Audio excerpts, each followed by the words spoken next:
The Odyssey by Homer. Translated by Samuel Butler.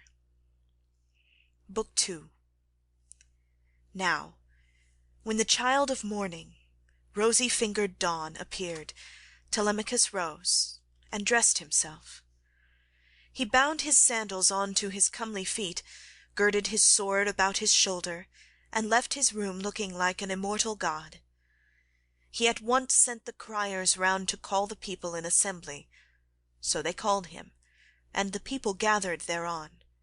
Then, when they were got together, he went to the place of assembly spear in hand, not alone, for his 2 hounds went with him.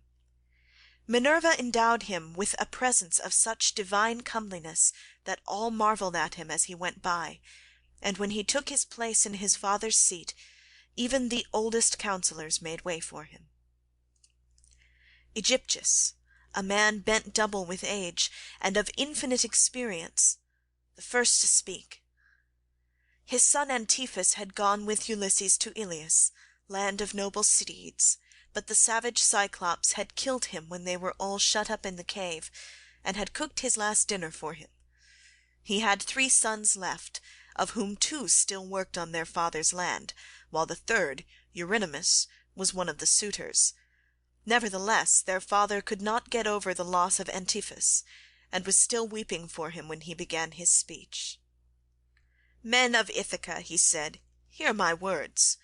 From the day Ulysses left us, there has been no meeting of our counsellors until now. Who then can it be, young or old, that finds it so necessary to convene us? Has he got wind of some host approaching, and does he wish to warn us?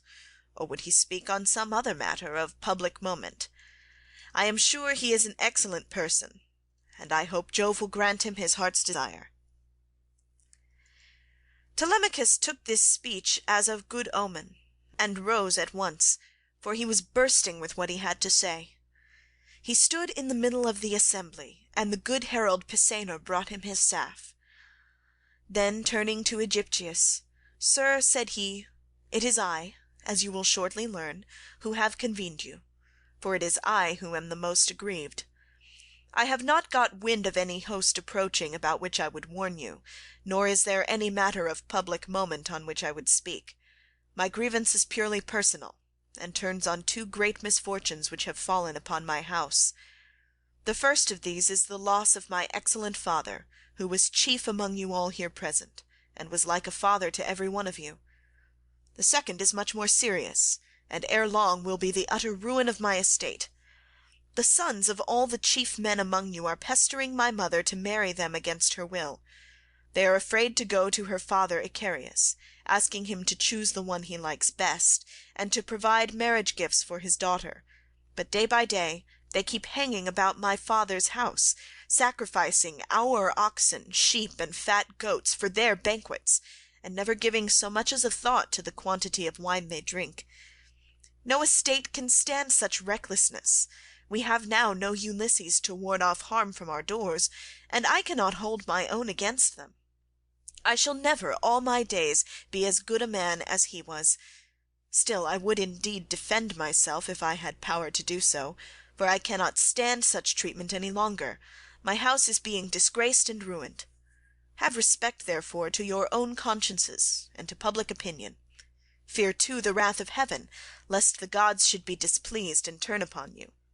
I pray you by Jove and Themis, who is the beginning and the end of counsels, do not hold back my friends, and leave me single-handed, unless it be that my brave father Ulysses did some wrong to the Achaeans which you would now avenge upon me, by aiding and abetting these suitors. Moreover, if I am to be eaten out of house and home at all, I had rather you did the eating yourselves, for I could then take action against you to some purpose, and serve you with notices from house to house till I got paid in full, whereas now I have no remedy." With this Telemachus dashed his staff to the ground, and burst into tears. Every one was very sorry for him, but they all sat still, and no one ventured to make him an angry answer, save only Antinous, who spoke thus: "Telemachus, insolent braggart that you are, how dare you try to throw the blame upon us suitors? It is your mother's fault. Not ours, for she is a very artful woman. These 3 years past, and close on 4, she has been driving us out of our minds by encouraging each one of us, and sending him messages without meaning one word of what she says. And then there was that other trick she played on us. She set up a great tambour frame in her room, and began to work on an enormous piece of fine needlework. 'Sweethearts,' said she, 'Ulysses is indeed dead. Still, do not press me to marry again immediately. Wait, for I would not have skill in needlework perish unrecorded, till I have completed a pall for the hero Laertes, to be in readiness against the time when death shall take him. He is very rich, and the women of the place will talk if he is laid out without a pall.' This was what she said, and we assented, whereon we could see her working on her great web all day long, but at night she would unpick the stitches again by torchlight. She fooled us in this way for 3 years, and we never found her out, but as time wore on, and she was now in her 4th year, one of her maids, who knew what she was doing, told us, and we caught her in the act of undoing her work, so she had to finish it, whether she would or no. The suitors therefore make you this answer, that both you and the Achaeans may understand. Send your mother away, and bid her marry the man of her own and of her father's choice. For I do not know what will happen if she goes on plaguing us much longer with the airs she gives herself on the score of accomplishments Minerva has taught her, and because she is so clever. We never yet heard of such a woman. We know all about Tyro, Alcmena, Mycenae, and the famous women of old, but they were nothing to your mother, any one of them. It was not fair of her to treat us in that way, and as long as she continues in the mind with which heaven has now endowed her, so long shall we go on eating upon your estate, and I do not see why she should change, for she gets all the honour and glory, and it is you who pay for it, not she. Understand then that we will not go back to our lands, neither here nor elsewhere, till she has made her choice, and married some one or other of us." Telemachus answered, "Antinous, how can I drive the mother who bore me from my father's house? My father is abroad, and we do not know whether he is alive or dead. It will be hard on me if I have to pay Icarius the large sum which I must give him if I insist on sending his daughter back to him. Not only will he deal rigorous with me, but heaven will also punish me, for my mother, when she leaves the house, will calf on the Erinyes to avenge her. Besides, it would not be a creditable thing to do, and I will have nothing to say to it. If you choose to take offence at this, leave the house and feast elsewhere at one another's houses, at your own cost, turn and turn about. If, on the other hand, you elect to persist in sponging upon one man, heaven help me, but Jove shall reckon with you in full, and when you fall in my father's house there shall be no man to avenge you." As he spoke, Jove sent 2 eagles from the top of the mountain, and they flew on and on with the wind, sailing side by side in their own lordly flight. When they were right over the middle of the assembly, they wheeled and circled about, bearing the air with their wings and glaring death into the eyes of them that were below. Then, fighting fiercely and tearing at one another, they flew off towards the right over the town. The people wondered as they saw them, and asked each other what this might be, whereon Halitherses, who was the best prophet and reader of omens among them, spoke to them plainly and in all honesty, saying, "Hear me, men of Ithaca, and I speak more particularly to the suitors, for I see mischief brewing for them. Ulysses is not going to be away much longer. Indeed, he is close at hand to deal out death and destruction, not on them alone, but on many another of us who live in Ithaca. Let us then be wise in time, and put a stop to this wickedness before he comes. Let the suitors do so of their own accord, it will be better for them, for I am not prophesying without due knowledge. Everything has happened to Ulysses as I foretold when the Argives set out for Troy, and he with them. I said that after going through much hardship and losing all his men, he should come home again in the 20th year, and that no one would know him, and now all this is coming true." Eurymachus, son of Polybus, then said, "Go home, old man, and prophesy to your own children, or it may be worse for them. I can read these omens myself much better than you can. Birds are always flying about in the sunshine somewhere or other, but they seldom mean anything. Ulysses has died in a far country, and it is a pity you are not dead along with him, instead of prating here about omens and adding fuel to the anger of Telemachus, which is fierce enough as it is. I suppose you think he will give you something for your family, but I tell you, and it shall surely be, when an old man like you who should know better talks a young one over till he becomes troublesome, in the first place his young friend will only fare so much the worse. He will take nothing by it, for the suitors will prevent this, and in the next we will lay a heavier fine, sir, upon yourself than you will at all like paying, for it will bear hardly upon you. As for Telemachus, I warn him in the presence of you all to send his mother back to her father, who will find her a husband, and provide her with all the marriage gifts so dear a daughter may expect, till we shall go on harassing him with our suit, for we fear no man, and care neither for him, with all his fine speeches, nor for any fortune-telling of yours. You may preach as much as you please, but we shall only hate you the more. We shall go back and continue to eat up Telemachus's estate without paying him, till such time as his mother leaves off tormenting us by keeping us, day after day, on the tiptoe of expectation, each vying with the other in his suit for a prize of such rare perfection. Besides, we cannot go after the other women whom we should marry in due course, but for the way in which she treats us." Then Telemachus said, "Eurymachus, and you other suitors, I shall say no more, and entreat you no further, for the gods and the people of Ithaca now know my story. Give me then a ship and a crew of 20 men to take me hither and thither, and I will go to Sparta and to Pylos in quest of my father who has so long been missing. Some one may tell me something, or, and people often hear things in this way, some heaven-sent message may direct me. If I can hear of him as alive and on his way home, I will put up with the waste you suitors will make for yet another 12 months. If on the other hand I hear of his death, I will return at once, celebrate his funeral rites with all due pomp, build a barrow to his memory, and make my mother marry again." With these words he sat down, and Mentor, who had been a friend of Ulysses, and had been left in charge of everything with full authority over the servants, rose to speak. He then, plainly and in all honesty, addressed them thus: "Hear me, men of Ithaca. I hope that you may never have a kind and well-disposed ruler any more, nor one who will govern you equitably. I hope that all your chiefs henceforward may be cruel and unjust, for there is not one of you but has forgotten Ulysses, who ruled you as though he were your father. I am not half so angry with the suitors, for if they choose to do violence in the naughtiness of their hearts, and wager their heads that Ulysses will not return, they can take the high hand and eat up his estate. But as for you others, I am shocked at the way in which you all sit still without even trying to stop such scandalous goings-on, which you could do if you chose, for you are many and they are few." Leocritus, son of Evenor, answered him, saying, "Mentor, what folly is all this, that you should set the people to stay us?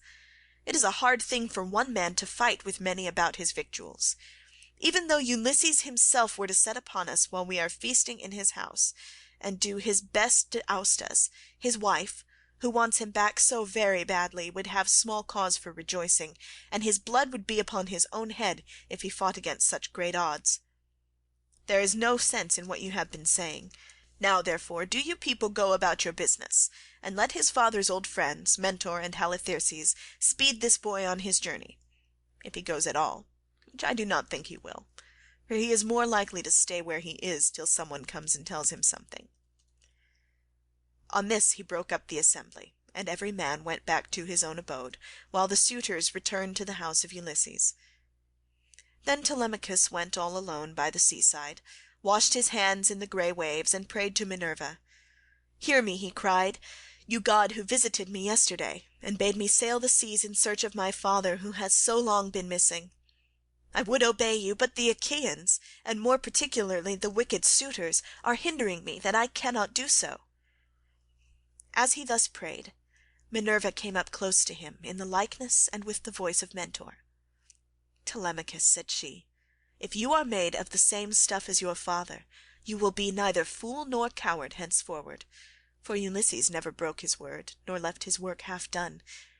If then you take after him, your voyage will not be fruitless, but unless you have the blood of Ulysses and of Penelope in your veins, I see no likelihood of your succeeding. Sons are seldom as good men as their fathers. They are generally worse, not better. Still, as you are not going to be either fool or coward henceforward, and are not entirely without some share of your father's wise discernment, I look with hope upon your undertaking. But mind you, never make common cause with any of these foolish suitors, for they have neither sense nor virtue, and give no thought to the death and the doom that will shortly fall upon one and all of them, so that they shall perish on the same day. As for your voyage, it shall not be long delayed. Your father was such an old friend of mine that I will find you a ship, and will come with you myself. Now, however, return home, and go about among the suitors, begin getting provisions ready for your journey. See everything well stowed, the wine in jars, and the barley meal, which is the staff of life, in leathern bags, while I go round the town, and beat up volunteers at once. There are many ships in Ithaca, both old and new. I will run my eye over them for you, and will choose the best. We will get her ready, and will put out to sea without delay." Thus spoke Minerva, daughter of Jove, and Telemachus lost no time in doing as the goddess told him. He went moodily, and found the suitors flaying goats and singeing pigs in the outer court.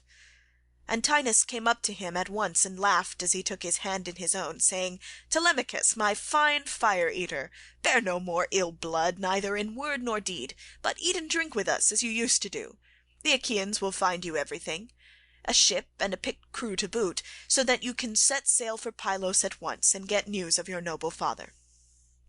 "Antinous," answered Telemachus, "I cannot eat in peace, nor take pleasure of any kind with such men as you are. Was it not enough that you should waste so much good property of mine while I was yet a boy? Now that I am older and know more about it, I am also stronger, and whether here among these people or by going to Pylos, I will do you all the harm I can. I shall go, and my going will not be in vain, though, thanks to you suitors, I have neither ship nor crew of my own, and must be passenger and not captain." As he spoke he snatched his hand from that of Antinous. Meanwhile the others went on getting dinner ready about the buildings, jeering at him tauntingly as they did so. "Telemachus," said one youngster, "means to be the death of us. I suppose he thinks he can bring friends to help him from Pylos, or again from Sparta, where he seems bent on going. Or will he go to Ephyra as well, for poison to put in our wine and kill us?" Another said, "Perhaps if Telemachus goes on board ship he will be like his father, and perish far from his friends. In this case we should have plenty to do, for we could then divide up his property amongst us. As for the house, we can let his mother and the man who marries her have that." This was how they talked.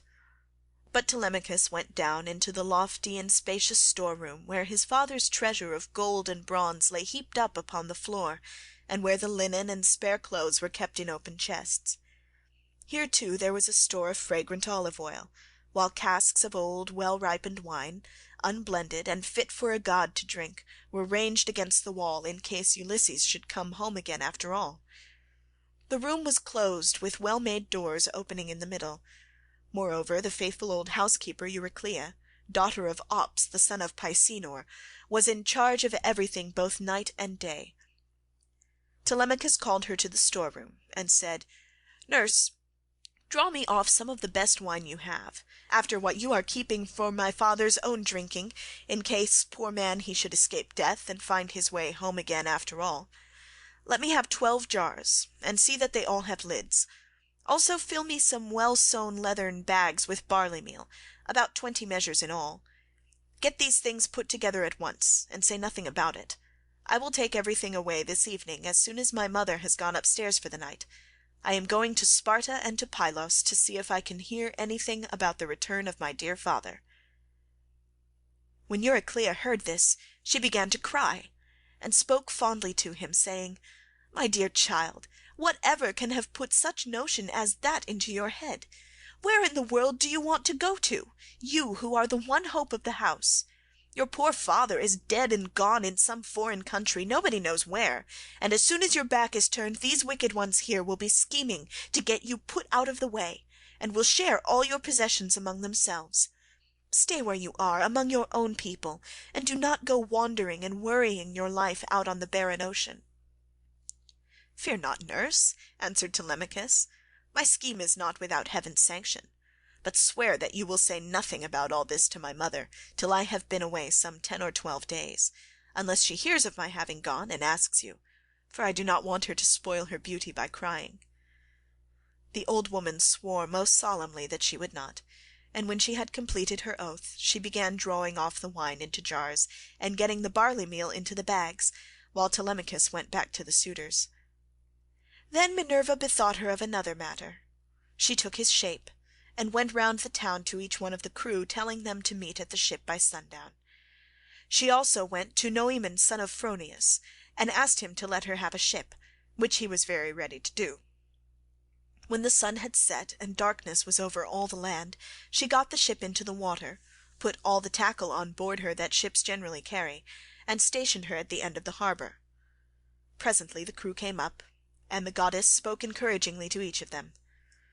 Furthermore she went to the house of Ulysses, and threw the suitors into a deep slumber. She caused their drink to fuddle them, and made them drop their cups from their hands, so that, instead of sitting over their wine, they went back into the town to sleep, with their eyes heavy and full of drowsiness. Then she took the form and voice of Mentor, and called Telemachus to come outside. "Telemachus," said she, "the men are on board and at their oars, waiting for you to give their orders, so make haste and let us be off." On this she led the way, while Telemachus followed in her steps. When they got to the ship, they found the crew waiting by the water side, and Telemachus said, "Now, my men, help me to get the stores on board. They are all put together in the cloister, and my mother does not know anything about it, nor any of the maidservants except one." With these words he led the way, and the others followed after. When they had brought the things as he told them, Telemachus went on board, Minerva going before him and taking her seat in the stern of the vessel, while Telemachus sat beside her. Then the men loosened the hawsers and took their places on the benches. Minerva sent them a fair wind from the west, that whistled over the deep blue waves, whereon Telemachus told them to catch hold of the ropes and hoist sail, and they did as he told them. They set the mast in its socket in the cross-plank, raised it, and made it fast with the forestays.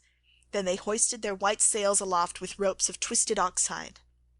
As the sail bellied out with the wind, the ship flew through the deep blue water, and the foam hissed against her bows as she sped onward. Then they made all fast throughout the ship, filled the mixing bowls to the brim, and made drink offerings to the immortal gods that are from everlasting, but more particularly to the grey-eyed daughter of Jove. Thus then the ship sped on her way through the watches of the night, from dark till dawn. End of Book 2.